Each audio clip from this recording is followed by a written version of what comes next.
So thanks all for coming along. So yeah, what we're going to look through today is how you can get a budget going for your company in a very short period of time.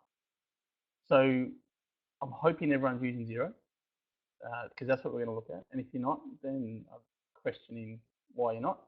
I used MyOb for years until I switched to Xero. I can see QuickBooks and MyOb are doing heaps of advertising now. I see them on television, I see them on the radio. I never see Xero there because it's better and because they're not advertising on television, they're advertising to people who are technology savvy and who are using it correctly. So they're spending their money on features rather than spending their money on advertising it. So if you're not on it, I suggest you do it. Perfect time to switch. You can upload all your other stuff from My QuickBooks, any other accounting software, and get it onto Xero. And you'll see why as we go through this. So yeah, while we're just waiting for other people to tune in, I'll tell you a bit about myself and my advisory board.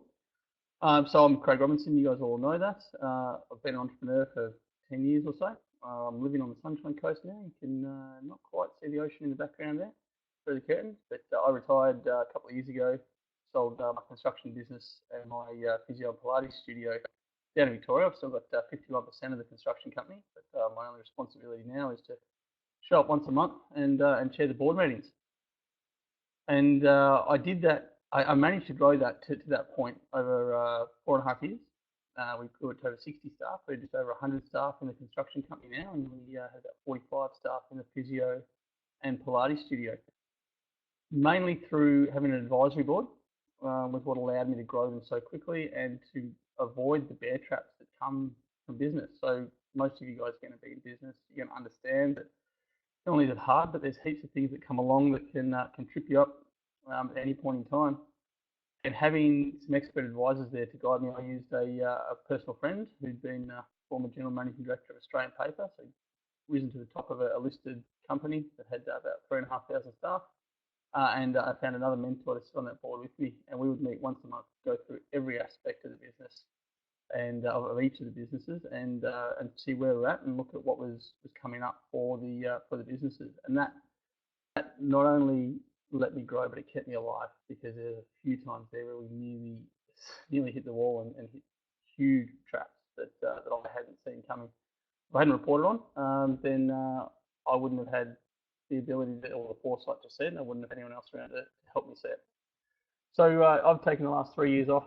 I actually said I was going to retire permanently when I stepped out of the construction company, but I've now realised I need a little bit more than that, than just my kids and leisure time. So I've started my advisory board, which is aimed at a low-cost option for helping small and medium businesses who have either hit a plateau or just aren't seeing the profits they want, or just want to grow to that next level. Because really, I'm absolutely convinced that basically reporting on your every aspect of your business every month is one of the most important things you can do. If you do that, even if you do it internally, you will get 80% of the benefits of your My Advisory Board. The reason that I think it's beneficial to report externally is because we're always busy. We're always super busy. So that time of the month comes and you've got to do reports. It's going to take you half a day. We'll do it next week, guys. Next week turns into next month, turns into next never. And you end up not looking at your reports and trudging ahead with things that aren't actually helping or actively hurting the business, until you just work harder and harder and harder and end up in a loop of frustration and going, crap, I know we should have been looking at our budget and our results, but I've just been too busy. So by having someone externally, it just gives you that deadline. You're still going to get 80% of benefit from preparing the reports yourself, and we'll add a bit more benefit on the day of looking at it. Don't have to use us, but I would so strongly recommend that the most powerful thing you can do running your own business is to report on every aspect of your business to someone outside of it every single month. Friend, mentor, accountant that actually know what they're talking about. And by that, I mean, if you're using an accountant as your external advisor, make sure they're running their own business, not just they've studied accounting at school, because that's not teaching them to run a business, it's teaching them to look at P&Ls and balance sheets. And you need to be reporting on more than this. We're going to look at budgets today, but you need to be looking at every aspect of your business, your marketing. You need to be looking at your sales pipeline, at your team and your talent, at every lead and lag indicator that is relevant to your particular business. So what we're going to look at now, obviously, is your budget. This is a key one. It's a perfect time to look at it now. And once you've got this set up, you can run it internally, or you can use someone like my advisory board, or you can use another external advisor to report on each month. I would just really strongly recommend that you actually do report on it each month. It's going to be my key. Now, how do budgets help? Yeah, everyone's heard of budgets and they know that they should be doing it. I'm sure you guys all know that you should be doing it, but you're not sure why. Well, budgets are going to help in a number of key ways. First time I did a budget was because I needed an overdraft from the bank. So I wrote a business plan and I wrote a budget. And I had a great mentor who guided me through that. He used to be the state lending manager for Westpac. So I'll talk to you later on about some of the tricks he taught me about getting the budget to be bank friendly so they will actually loan to you. Anytime you want finance, or if you've already got finance from a bank, they're going to want to see updated budgets and forecasting, and they're going to want to see results all the time. So you want to have it that keeps them happy. Yeah, growth and goal setting, writing down a goal gives you 90% chance of come within plus or minus 5% of that. Stats have shown that. That's for individuals setting goals. If you manage to set a goal and write it down, 90% of the time, you will get within 5% of that goal. If you just got it in your head, you don't write it down, only 15% of the time when you achieve that same result. So having it written down gives you a goal for the year. It lets you review it monthly. Now, this is not only just for, we want to be a $10 million company, or it might be $1 million or $200,000 company. Here's where we want to be this year. Yeah, great. Are you going to make money on that as well? And where? Where's your efficiencies? Where's your overheads? Where's your support and admin team? There's a heap of things that you can see on a monthly review that you set your goals for, and you can check in to make sure that you're actually on track to hit that. If you're ever looking for investors, they're going to want to see where you want to take this business. Now, investor budget is quite different to a bank budget. Banks are very conservative, and we'll talk about how an investor is likely to look at it versus a bank later on, but there's no problem having 5 or 6 budgets. I'd always run at least 3. If you're starting a new company or if you're starting out on anything, you're going to have an optimistic, a realistic, and a pessimistic budget. You're pessimistic, you're going to look at, here's worst case scenario. Can I still break even? Can I still do this business? Your realistic is where you expect it to be. And your optimistic budget is, if this is sensational and everybody wants it, then we're reaching for the stars. You can write another one for the bank and another one for investors. No limit to the number of budgets you can have, but you're going to pick one that you're going to track your results against. Knowing when to hire admin or support staff, this is the other key thing for your budget, because so many people, all we want is people in our business who are actually creating revenue for us, whatever your business is.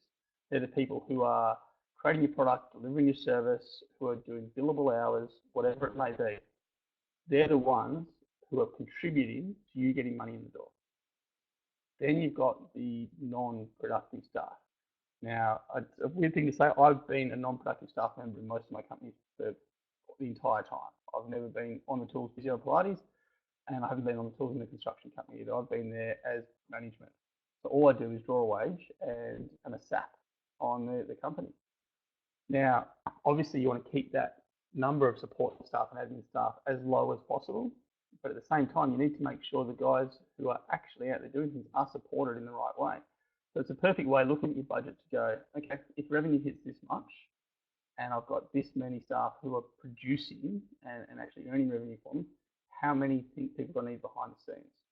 Payroll, accounts, HR, all of those back-end support staff roles that don't actually earn you anything, and it may just be your sales and marketing team. If you've got to do estimating, they might not be producing anything, but they're building your sales pipeline. Make sure you've got those stocked up enough, but not overstocked. So when I first started my construction company, we ended up with 15 staff out and actually doing work on the various construction sites around Melbourne. We ended up early on in a construction boom with 5 staff in the office. I had a 3-to-1 ratio of admin and support staff. For every 1 admin support staff, I had 3 staff who were bringing in revenue. Market turned down. We now run at 11-to-1. So we know that's roughly the ratio of people, but it's really a dollar ratio that we use in our company as to when we're doing this much revenue, we need this many staff out and delivering. Therefore, we need to have this many staff in the office backing up. And we have a formula for that too. So budgets really help you with that as well. So we're going to look at why use Xero. So what I'm going to do is share my desktop here. And I'm going to log into my Xero account. Now we're going to use a demo company today. Wants me to authorize again. So I did restart my computer to try and get something else going before. I'm going to bring that up for you guys. A lot of commercially sensitive information in Xero, so I would definitely want anything enable two-factor authentication. You can see there's the companies that I've got. I'm going to use the demo company because I'm not going to bring up stuff that's commercial in confidence today. This is going to be a dashboard that you're going to see. Now, because this is just a Xero demo company, you're going to be able to see something similar if you ever click into your Xero and get a demo company. So what we're going to do is look at the report that you would run. Typically, you're going to go to your profit and loss. Now, for the demo company here, it's just got 4 months worth of data. Now, that's the standard one that comes up. They have got a new report that doesn't seem to have this feature, but hopefully they'll adapt it. The one that I like that I run each month is this actual versus overall budget. It brings up this month. So this is to the end of June. So obviously you can adjust those date range. We won't look at how to do that now, but this is a simple one to run. The end of June, here's your actual sales, here's your budgeted sales, and here's your variance. You're down 96%. Year to date, you have made $45,000. Your budget is $80,000. You're down 43% on your revenue. So every single line item there, your advertising, you spent none, you budgeted $1,000. Cool, down 100%. I'm not sure that's a great thing, but there you go. Your bank fees are actually $300 when you budgeted 20, so you're up 1,400%. It's a really quick and easy way to look down and see where you're at each month. Not only with each particular line item, but overall, you know, your net profit for the year, this demo company is down 221%. The company's lost 30 grand off a revenue of 45 grand. I'm not sure I'd be investing in this company, but that's what the demo company we've got here. You can see how useful a report that is. If I wanted to look at a different month, I'm going to go show date range. We might look at from the 1st of May 18 to the 30th of May. I'm going to compare with the budget. So I want to compare with the year to date, so previous period.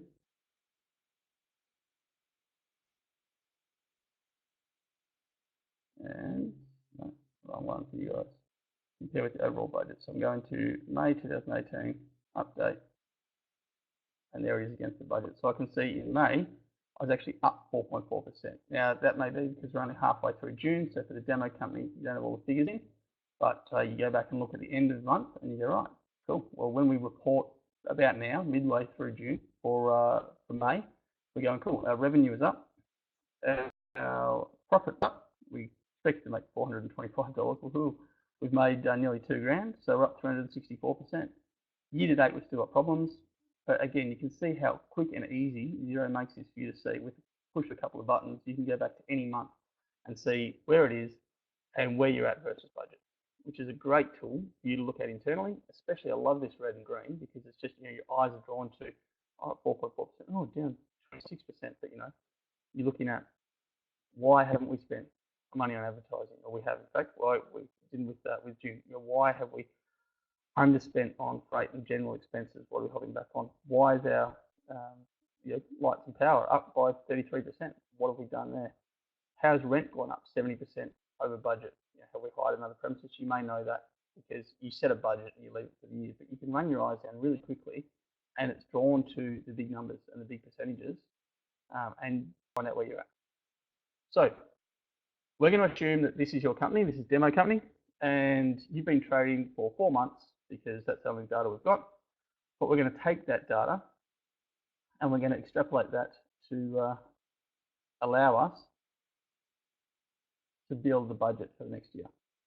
So here's the 4 months of the data. If you had more, you could go, right, show date range, show 1st of June, compare with previous month, and you might want the previous 12 periods, 11 periods, and that would bring you up all of them. You can see for the demo company, they simply return zeros for me here, because the Xero demo company's only got those 4 months. So for the point of the exercise, let's assume that your company's been going for 4 months. You think that it's reasonable figures that you're going to have used from there. And we're going to take those figures and turn that into the budget for the next financial year. So all we're going to do is export that as an Excel spreadsheet. Any questions on this, guys, you can let me know, but it's pretty simple. You'll get a copy of this to play back and watch. So it's at the bottom, it's export. I'm going to open that up as Excel.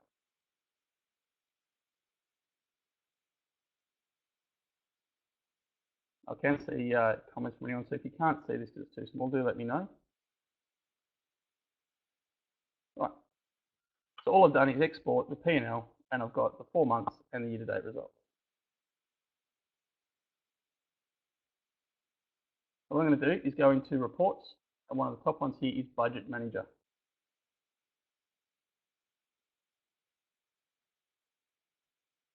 So this is the Xero budget that is or isn't loaded in for each company.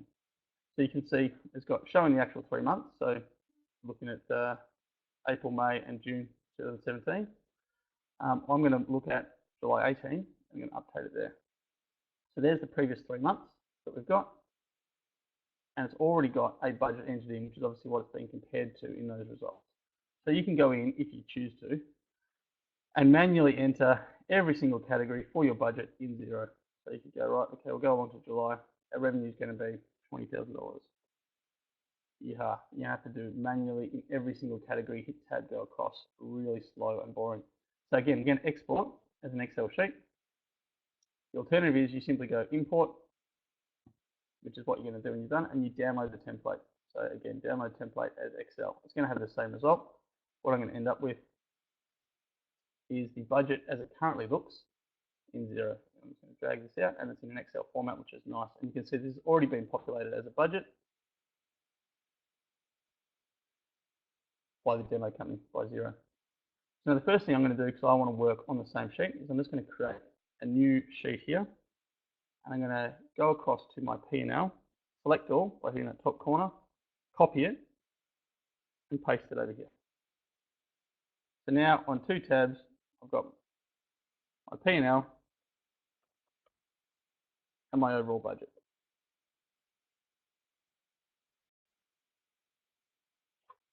Now, what I need to do is project out what I'm going to have next year. So I'm going to look at a full year earnings. So I'm going to assume that I have been trading for 12 months. This is only 4, so I'm going to take it in 4 months and times it by 3.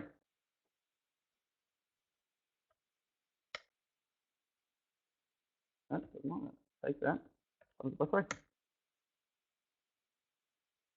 So I would have done 135,000. Now you may go, well, hang on, in June, I haven't really got much of a result yet. So the alternative is you take any period of time. So I can sum those 3 months there and times them by 4.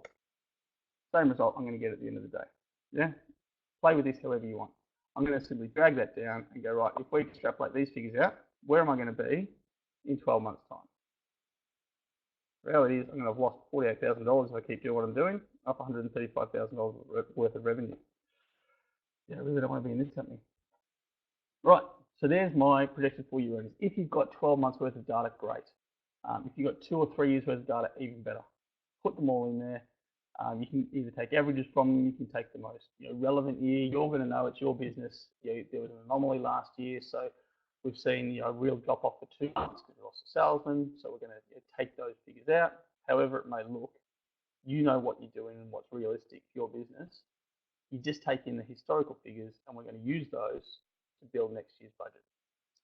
So go to our budget, and what I'm going to do, I'm going to freeze some panes here, just so that if we scroll through, we can still keep looking at the month. I'm going to go straight across to the total year to date at the end here.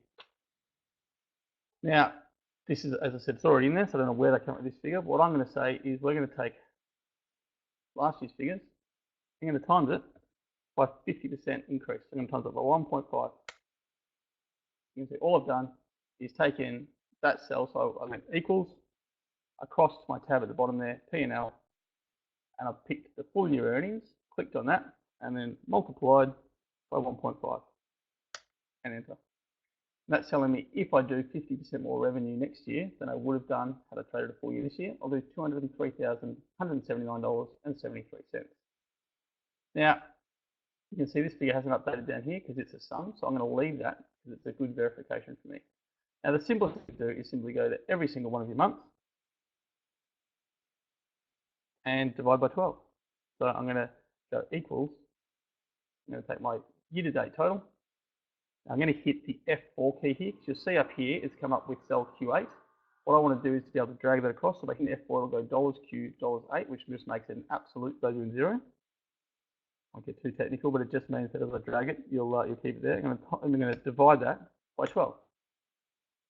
So each of my months now,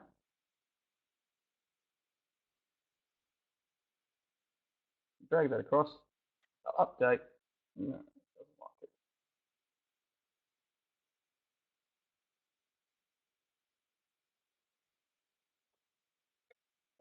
Okay, so I've got 3 months worth of historical data in there that I'm going to get rid of.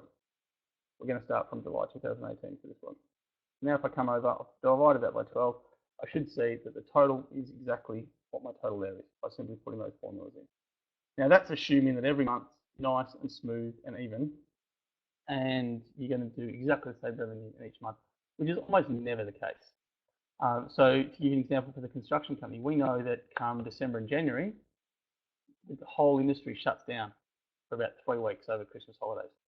So we talk about having 11 revenue months a year. So I'm going to simply divide these by 11. Fill those across. And I'm going to go and have a look at my December and January. So December we're open for 3 weeks. So we're open for about 75% of the time. So I'm going to times that by 0.75. And in January, we only do about a quarter of a month's worth of actual revenue. So I'm going to times that result by a quarter. 25. So I've now got consistent revenue across 10 months of the year. I'm only assuming I'm going to earn revenue for 11 months. December of those 11 months is down to 3/4 of every other month, and January is a quarter of every other month. I'm going to check my figures over here, and fair enough, I've still got the exact same figure coming out in both of those. So again, I'm reverse engineering it based on what I want to do growth-wise. Now you can get far more technical, and you often should with your budget when you start to go through it. This is a case of going, let's build a budget in an hour. So it's a really quick and simple thing for you to be able to go, right, I want to be able to get a budget that gives me a rough idea. So this is a way to smooth it out. If you've got fluctuating, so say you're in retail, you know that you're going to do 25% of your revenue in December, and your historical figures show you this. You might have done 16% of it in November. You might only do 10% going back to October, 6% in August, 4%, and 4% in each of July and August. Now I'm just going to sum these up to make sure that I don't overshoot it.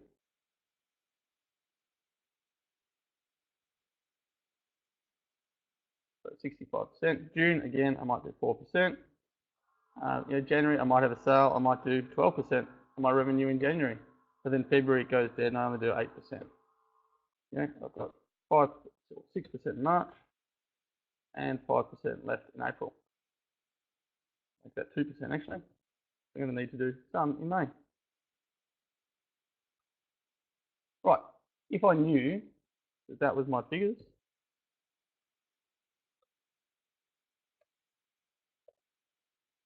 get there, 101, go 2. Right, so I've got 100% of my revenue over those months. And now simply go, if I've got these figures from previous years, each month is going to be my total revenue multiplied by the percentage I expect it to be here. I'm going to just drag those out. And bang, I can predict each month if I want to still hit this reverse engineered amount. Come up with the same, so I must have put in an extra percentage there because we've got more than 100% coming in. But that should allow me, if we work that back, we'll find out where we've got on.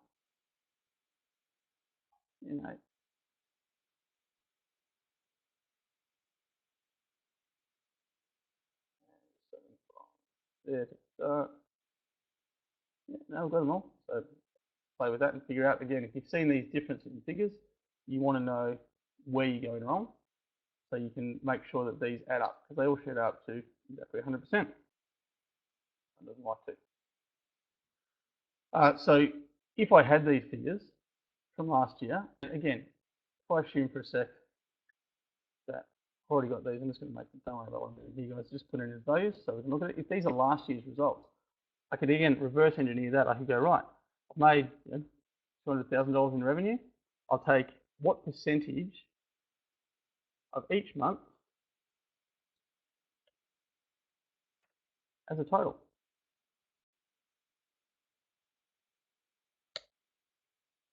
And it's 9%.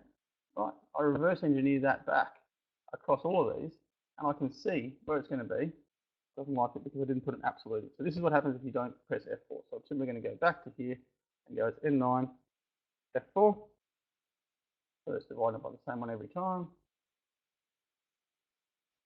Back to 100%, and it's telling me here's where your revenue is at. So again, I'm now going to go, right, it's 9% times my N8 as an absolute value. Okay, because of, again, because I've reverse engineered it, I would have to take these from a previous year and actually paste them in.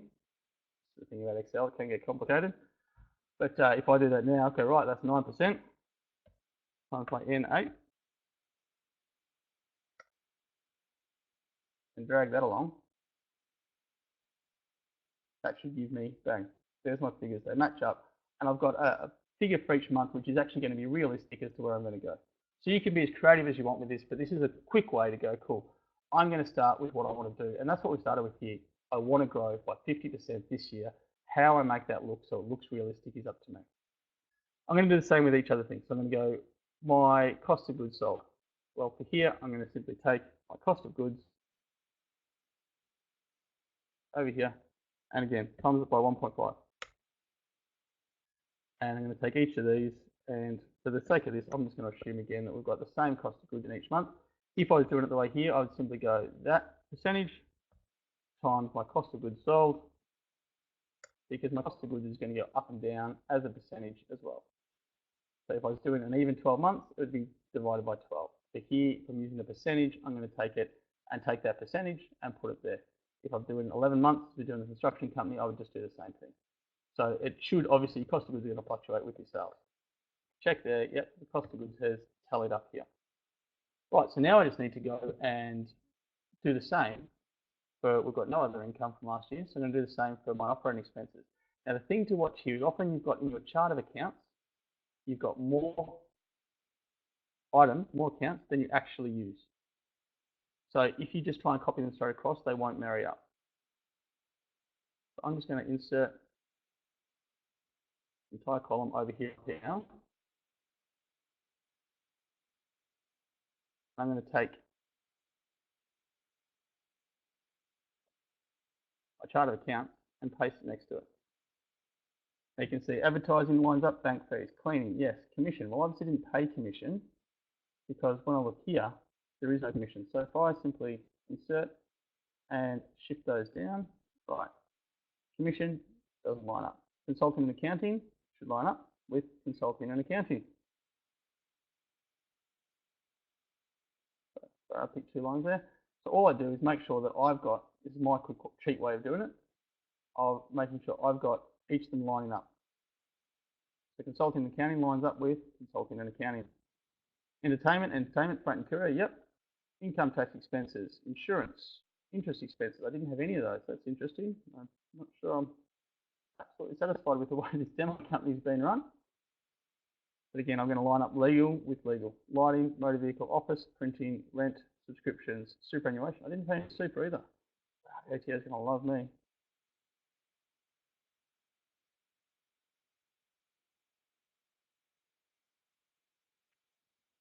Telephone and internet. I didn't do any international travel. Not surprising given I lost $35,000 in this company last year. Right, so I've now got the blanks where I haven't actually had those come in. If that doesn't make sense, just watch it again, you'll see it. So all I want to do now is I go to my overall budget and I can simply take every single one of these and go, right, it's going to equal my P&L results over here times by 1.5.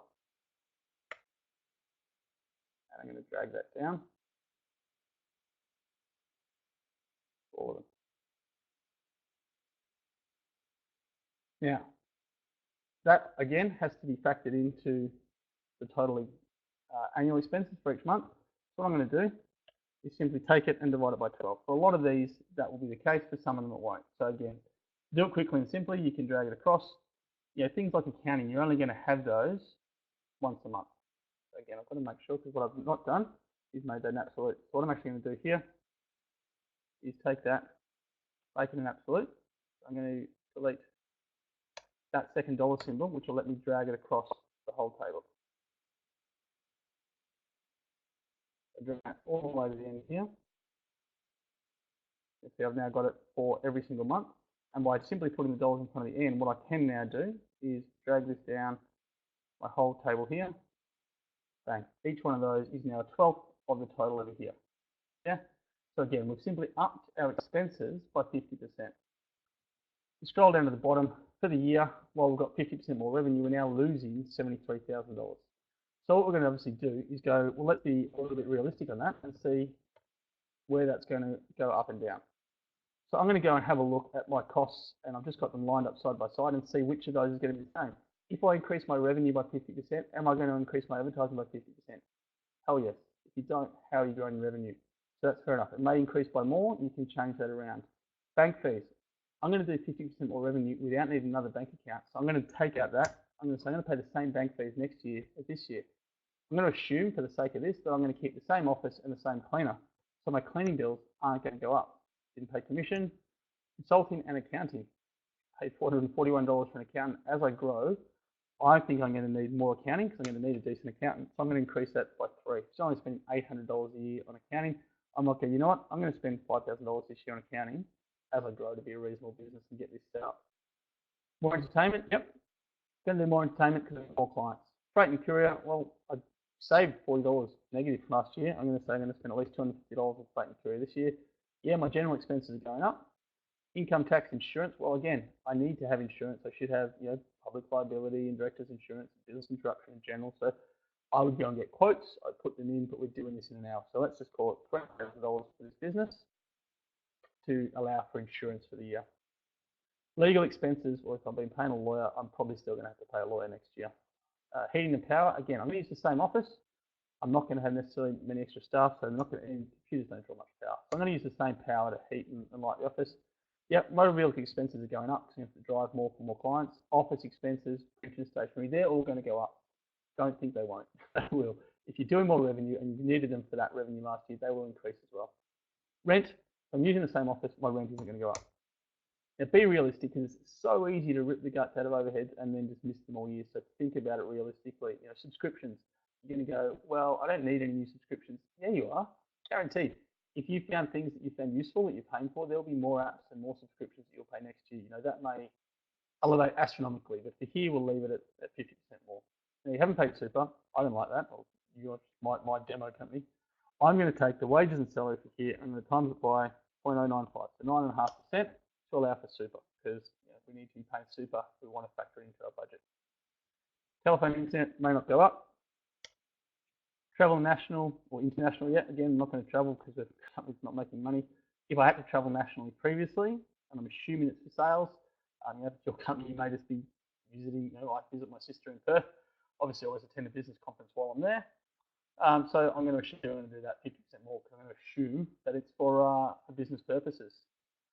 Wages and salaries. Now, you know, when I look here, we're still losing more money because I've just increased the expenses. Now, are they going up 50%? Well, I'm going to actually go and calculate. I'm going to be a director working in this business. I'm going to pay myself $60,000 this year. I'm going to get in someone to help me. They're going to be worth $80,000 a year. I'm only going to have them 4 days a week. So I'm going to times that by 0.8. 4 out of 5 days, 80% time. So my wages bill will be $124,000, and you can see correspondingly my super's dropped as 9.5% of that. I look down at the bottom. I'm still losing $25,000. What? That person for $80,000, I'm going to have to get someone not quite as good. I'm going to pay him $60,000, and I'm going to get him in for 3 days a week. Cool. Well, you know, I'm slightly above break even at $5,000. Now I go, cool. That's a budget I can live with. You know, if I said I wanted to earn more revenue, I might go up to the top here and go, you know, I don't want to just earn 203,000. I'm going to take that and I'm going to increase it even more. I'm going to increase that figure. Put it back here because we got rid of it before. By 70%, times it by 1.7.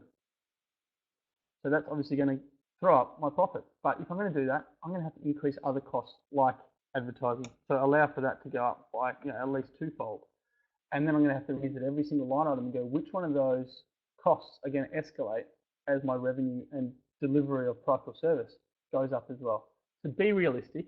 It's so easy to try and cut the guts out of your overheads and make it look good, and then find that you just can't actually hit that. So when you are going through your overheads, be real about what those costs are, because I have coached and mentored so many businesses who go, no, we're set up now, we're where we need to be.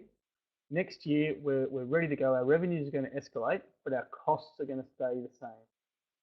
I'm calling BS. Rent and power may. They're some of the very few expenses that will stay the same. Pretty much, your bank fees, okay. A lot of the others are going to grow as you grow. If you don't think you need more support staff, I'm here to tell you that you will end up letting your customers down. If you don't put in this line item here, so pay yourself a fair wage and have enough support staff as you grow, you're going to find out that the guys delivering your product or service don't have the support they need. If it's a HR manager or a payroll person not getting paid on time, they're going to leave. If it's your admin support for your customers for after sales service, they don't have that, you're going to lose customers. So be realistic about your overheads. Don't just go, my revenue's going to grow, my overheads are going to stay the same.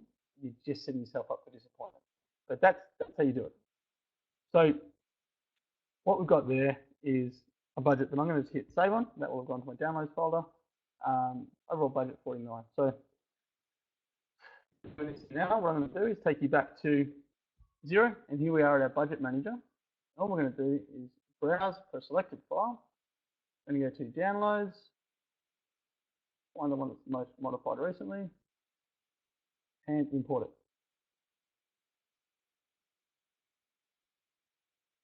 As it thinks about it, 29 accounts with updated budgets, confirmed.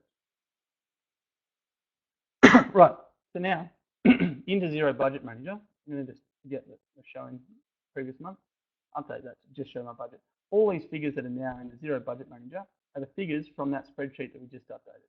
So I literally, in that time, in what, probably 25 minutes, have gone and created next year's budget.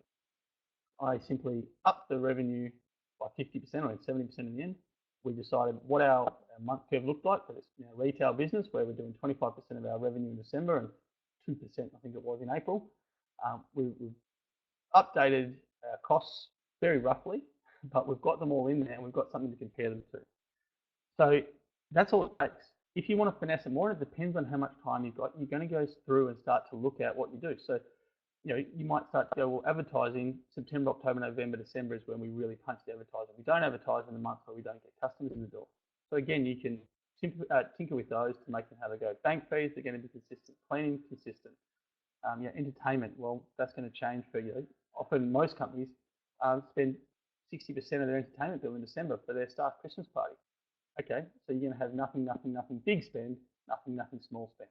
Think about that if you're doing that. So the same with accounting. Most of the time, people see their accountant once a quarter. So you're going to have July, a big spend. Nothing in August, September. October, a big spend. So you have the same total.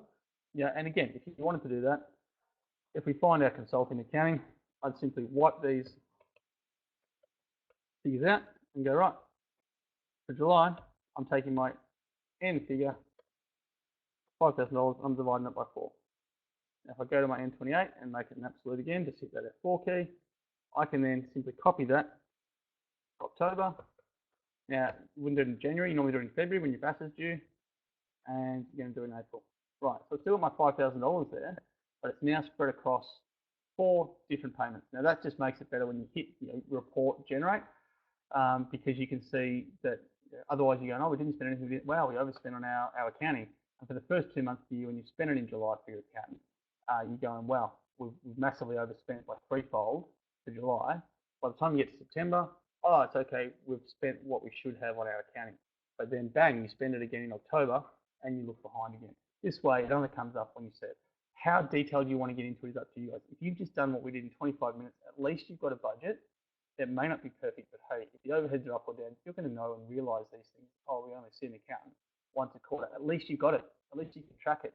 And you can track the key things. Is our revenue growth where we want to see it? Our cost of goods.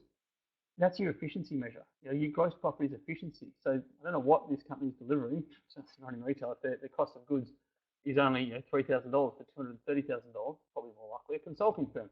They don't have much cost of goods. They're not paying themselves much. They've got a set salary and wage, but for every dollar they sell, they don't have a lot to deliver. If you're making a product and for every $100 of product you make, it costs you $70 to manufacture that, then the cost of goods is going to be 70%. Your gross profits are going to be 30%. So that's going to vary based on industry. And you can look at that and go, right, why are we getting less efficient? What's happened? Especially if you're delivering a service, if you're billing per hours or you're quoting on you're an IT company that's going, we'll deliver you a website, and you find that you're putting a lot more hours into the website build than you quoted for, then your cost of goods sold is going to escalate massively. Your gross profit is going to diminish, and you can see, wow, what our problem is, even though we're selling flat out, our efficiency is dropping.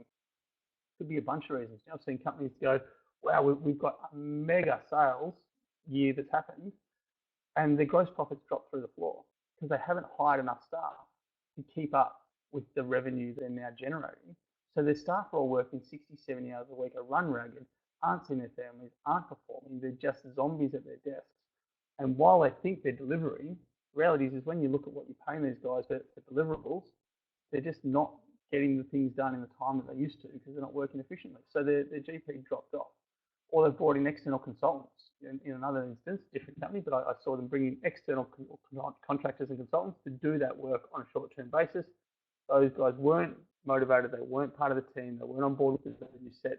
They were paid by the hour. They knew it was a short-term thing. They dragged their heels. And again, the efficiency dropped off. So by watching that, you can look at these key things and go, right, where am I? And what's happening with the company? Your overheads are the one that people tend to go to so quickly. Yeah, you do need to watch them. But it's far better to watch your revenue and your efficiencies than you are just looking at the overheads, because this is one of the last things you want to cut out. The hierarchy of things, if you want to increase your profit margin, start by, can you increase your prices? Yes or no? No, I'm not going to go into that argument here, but if you can, sweet. It simply pumps it straight to the bottom line. Can you increase your efficiency? Excuse me. Is there a way you can increase the efficiency of delivering whatever you deliver? If you can, great. Again, it's going to pump it straight to the bottom line. Only for the third time when you're looking at going, not making enough money, should you look at overheads. If you can cut overheads, great, cut your overheads. If you can't, then the fourth one, look at cutting heads, getting rid of people or making them redundant to try and keep up. But overheads should only be the third thing you look at if you're not making money. So in looking at that, what we're going to say is that's, if you've got results, it's a great way to do it. You've seen how simple it is. And we've seen the benefits of where you're going to get real benefit with that. Now I'll switch that back to here as well and show you the benefits, which we've just talked about. Really, we've gone through there. You can track your growth, your cost of sales efficiency, your overheads, ensuring they don't blow out, your wages for your support staff. We've talked about that as well, and it lets you predict when to hire additional staff for your office. So part of what you've got to be aware of is if you are growing, and you do 70% increase in growth, you will need more support staff. And you need to make sure that they're growing at an acceptable level as well. So for those of you who already got a company, that's basically all you're going to want to need to know. Seeing how to set it up, seeing how to make sure your business and revenue and profit track quickly and simply, and how to monitor it. I would so strongly recommend that you find someone to be accountable to run that report, print it out, and look at it each month. You're going to want a lot more reports than that, but you can send it through. If you're one of our clients already, then I'm happy to go through as much of this as you need on your own. We'll do a one-on-one support video call, and if there's any sticking points you've got once you've given it a shot, we'll sort those out before the next advisory board. If you're a bit hesitant and you're not sure that my advisory board is the right way to go for you guys, if you're watching this and you're putting together the budget yourself, then we've put together a quick business health check that will show you where it's at. Anyone who's watching the webinar today, I will prepare that business health check myself. It'll only take you 3 to 5 minutes to do, and you get some key takeaways to make sure your business is on firm ground. It's going to say, have you got a budget? You can tick yes. Excuse me. Now, for anyone who's also watching today, if you do the business health check, I'm happy to spend an hour with you on a video conference going over this or any other aspect that comes out of the business health check. We're going to do that for the next 48 hours. So if you complete the business health check, let us know you attended the webinar. I'll set a time with you in the next week where we can go through the budget and your business health check. Only going to be for people who are here today, so I'm going to be for the next 48 hours. Now, what I'm going to do while we do keep going through, for those of you who jump to the business health check, I'll put it up here for you. It's www.myadvisoryboard.com.au/BHC.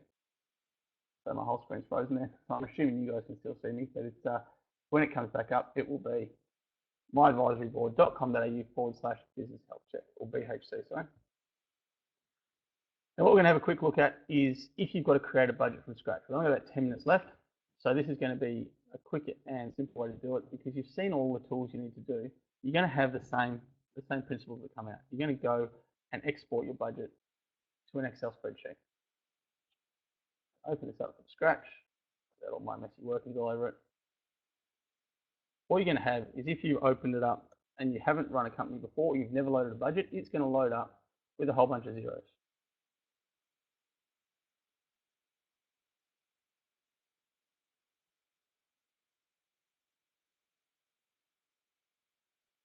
So all you're doing is starting with a blank canvas. You're going to have the same effect in the end.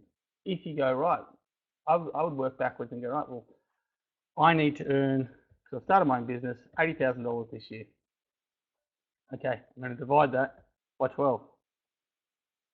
I'm going to pay myself a consistent wage right through the year. I've decided that I'm going to have the following expenses.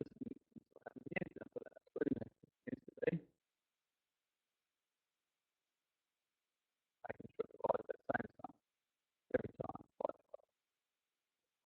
Go and figure out what your expenses for running your business are. Don't necessarily start with advertising, but you have bank fees. I've got $20 a month to keep my bank open. I'm going to use a home office, but I'm not going to have a time to pay $20. $120 would be a fortnight, so maybe $240 a month in cleaning.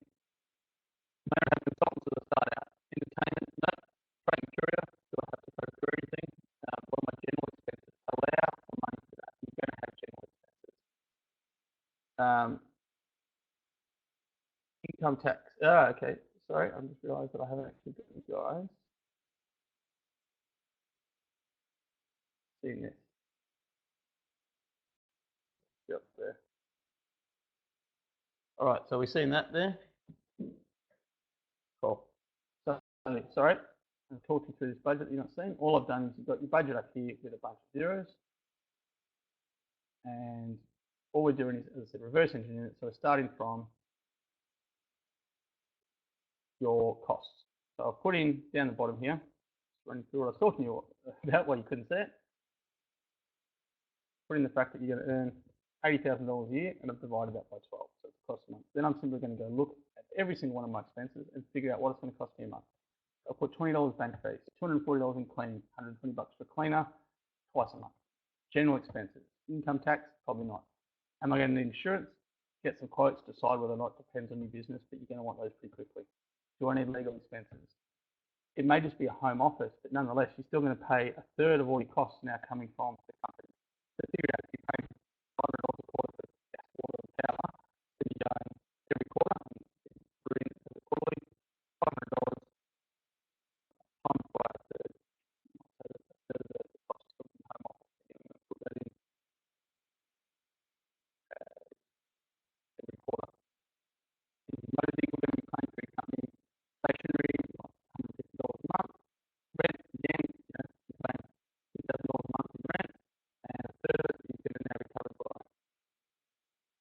company. Put in each of your costs, and then working costs. So you have to read it at.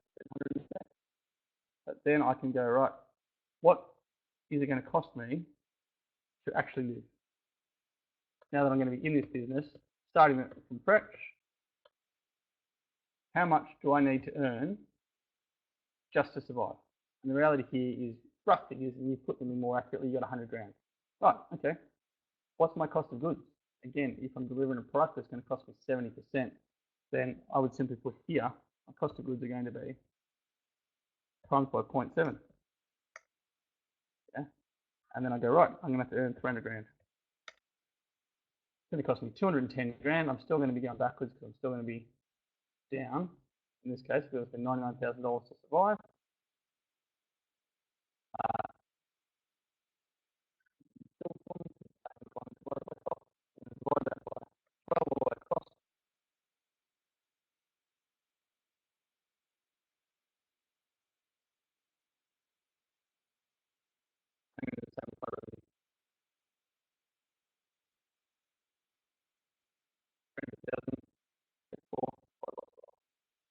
Again, how do you end up structuring it month by month? You do it like we've done previously, but it gives you an idea of going, right, I'm still going back and got 10 grand. If it's costing me 70 cents for my dollar revenue, I get. So really, I'm going to need to earn about 320,000 close to being able to spot myself, even though I'm not quite there. So 350, but I can now just basically pay myself and break even. I need $80,000 to pay my rent, etc., to pay my mortgage. So I now know that I have to earn $350,000. Now I'm then going to work out what I need to do to earn that, and putting other costs like advertising, and it may end up being $500,000 when it's clear my first year, if this is my cost of goods sold to support myself. Quick simple way of reverse engineering a budget so that you can see where you want to be and where you need to be if you're starting your business. You can also reverse engineer it in any other way if you're going, you know what we want to show is a huge profit to get investors on board. You can go, cool, we want to see $500,000 in profit. What are our realistic costs for that? Now, you might go, yeah, advertising has, for every dollar we spend on advertising, we get $10 back. So, yeah, we're going to divide that by 10, but I know at the same time that the estimated cost that goes up and down with the more revenue I have, doesn't put you back into the negative. You can play with those figures and go, right, we're going to actually get investment in so that we can blow up our advertising and spend 100 grand a month, and then for every 100 grand we spend, we're going to get $1 million in revenue. Play with it so that you go, here's how we justify that investment.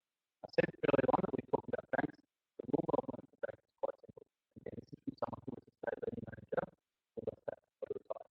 What I put together in the budget is tell them, hey, when the bank sees it, they're going to take your revenue and they're going to reduce by a third. And they're going to take your expenses and they're going to increase them by 50%. If you can still break even, they'll let you know. If you can't, I wrote my realistic budget and I took that and wrote my bank budget. I made it so that if you wiped off a third of my revenue and increased all my costs by 50%, you'll make more profit. That was the budget I submitted to the bank. So again, think about why you're writing the budget. Make sure you have got one load in zero that you're going to use. If you've got a bank who's got access to your zero, then you might have to load in the bank one for them, or load in and load out depending on when they're going to be there. So that becomes tricky after getting bank access to my zero. There's a few companies that have that are credit reporting and got access to our company zero. Not great, but we have to do it. They don't care as much about what our others look like, they care about what our results are. So I hope you guys have got some value from that. If you've got any questions, please email me. If you're still feeling a bit frustrated, if you're not reaching your business goal, then I'm more than happy to spend a bit of time with you guys. Again, if you've attended the webinar, then I'm happy to actually spend time with you and talk about it on the phone for an hour. Just do the business health check first, and we'll go through it from there. All I've asked you to do is you get an email from Lorena, who's our client services manager. Respond to that and say, yeah, look, love the webinar. I would like to jump on board and do a 1 hour call with Craig. If there's any other questions you've got, I'm going to hang around for a few minutes and see if we can get some there. It's frozen, so I'm going to get some chat. So no, I'm not going to hang around. I'm going to get you guys to give that a shot. And if you've got any questions, reply to Lorena or to myself. And yeah, I hope you got some value. I look forward to seeing all our MAB clients soon at our advisory boards at Sydney in 2 days. And if you're thinking about it, feel free to reach out. We'll talk to you about it. I could not stress strongly enough to find someone